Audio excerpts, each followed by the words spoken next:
it was like, I hate to use the word anniversary, but it was the 7th year that, of the invasion / occupation of Iraq, and when we were marching from Westlake to Pike Place, I remember now.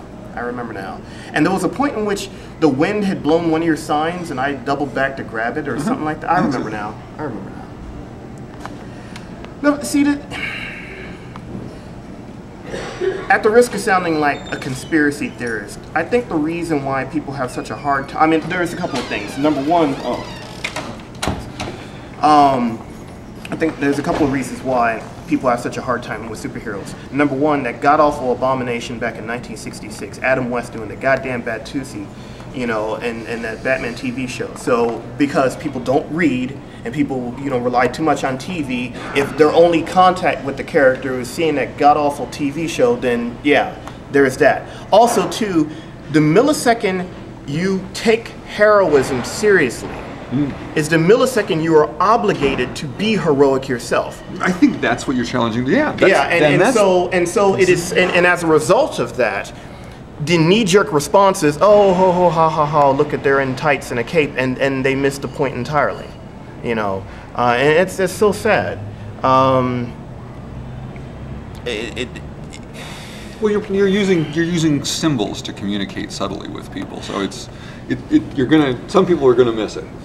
Well, I mean, and it's a matter of which symbol you use. Let's say, for instance, you have a bunch of anti-war protesters and they deck themselves out like zombies. And then they march in front of a military recruiting station and they're, acting like zombies in front of the recruiters. Okay, that's a symbol.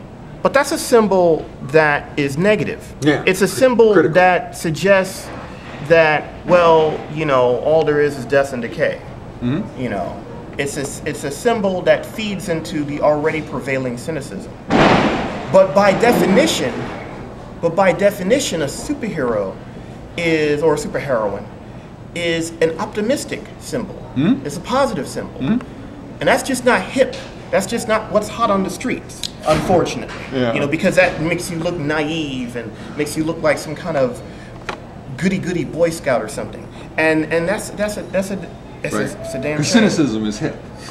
Yeah. Because it allows one to delude themselves into thinking that they're wise.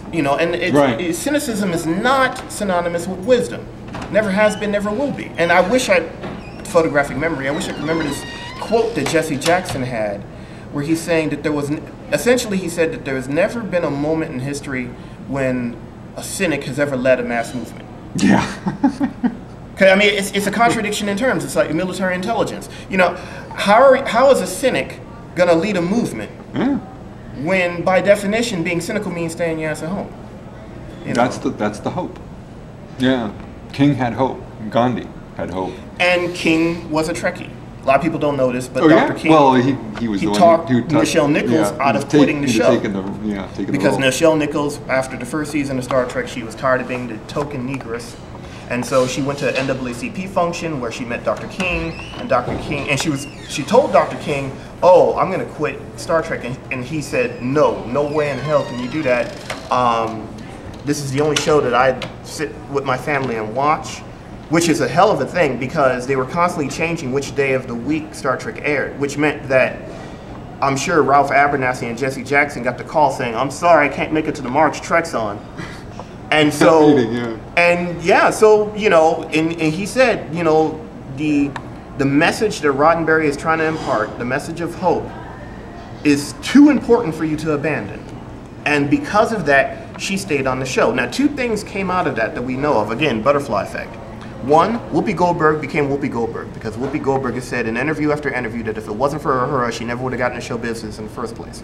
That's probably a lot of people. And 2, Dr. Mae Jemison, the first black female astronaut, she got into NASA as a direct result of Star Trek. There you go. Those are 2 examples. I mean, it's like pool. You hit one ball and then that ball that you hits another ball and so on, like a domino effect. And so, because Dr. King talked Nichelle Nichols into staying on the show, Nichelle Nichols went on to inspire Whoopi Goldberg and Dr. Mae Jemison. That was real genius on King's part, I think. to recognize that that was a really important thing that she was doing, and that Roddenberry was really on their side, that he wasn't just some nut who was trying to take advantage of the fact, you know, so she's a pretty face or something. But Roddenberry was doing it on purpose too. And he wanted to break open those stereotypes and create a better future. I don't know if any philosopher has already coined this phrase, but I've